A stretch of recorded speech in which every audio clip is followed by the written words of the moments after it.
অন্তর্বর্তী সরকারের নির্বাচন ব্যাহত করতে চায় অভিযোগ বিএনপি মহাসচিব মির্জা ফখরুল ইসলাম আলমগীরের। বললেন, ফেব্রুয়ারিতে নির্বাচন না হলে মানুষ মেনে নেবে না। বিপ্লব ও সংহতি দিবসে রাজধানীতে বিএনপির বর্ণাঢ্য র্যালি।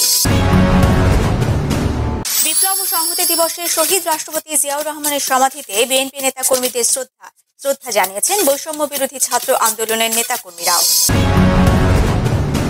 পর্বত সমান হস্তিকে যে তরুণরা সরিয়েছে সেই তরুণরা নতুন বাংলাদেশ বিনির্মাণে ভূমিকা রাখবে আশা জামাত আমির ডাক্তার শফিকুর রহমানের। বললেন, ছাত্র সংসদ নির্বাচন জাতীয় নির্বাচনের রিহার্সেল।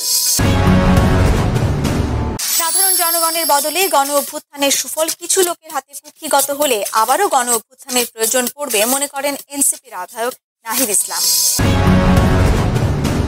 10 থেকে 20 কোটি টাকা ছাড়া নির্বাচন করা যায় না, জামানত বাজেয়াপ্ত হবার আশঙ্কা থাকে বলে মন্তব্য করেছেন উপদেষ্টা আসিফ মাহমুদ সজীব ভূঁইয়া।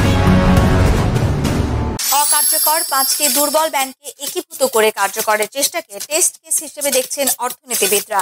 বাংলাদেশ ব্যাংকের এই উদ্যোগ সফল হলে অন্য দুর্বল ব্যাংকগুলোকে দ্রুত একীভূত করার পরামর্শ। হঠাৎ করে রাজধানীতে বেড়েছে ডেঙ্গুতে মৃত্যু আর আক্রান্তের সংখ্যা। গেল 24 ঘন্টায় আক্রান্ত হয়ে হাসপাতালে ভর্তি 488 জন। নিউইয়র্কবাসী মেয়র হিসেবে জহুরান মামদানিকে নির্বাচিত করায় মহানগরীর অবকাঠামো উন্নয়নে কেন্দ্রীয় সরকারের পরিকল্পনা বাতিলের হুমকি ডোনাল্ড ট্রাম্পের।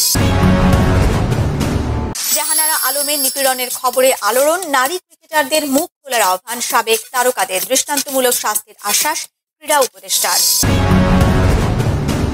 ডিসেম্বরে ঢাকায় হতে যাচ্ছে আন্তর্জাতিক ফুটবল উৎসব Latin Bangla super cup. 11 December ঢাকায় আসবেন ব্রাজিলের বিশ্বকাপ জয়ী অধিনায়ক কাফু ও একজন আর্জেন্টাইন তারকা।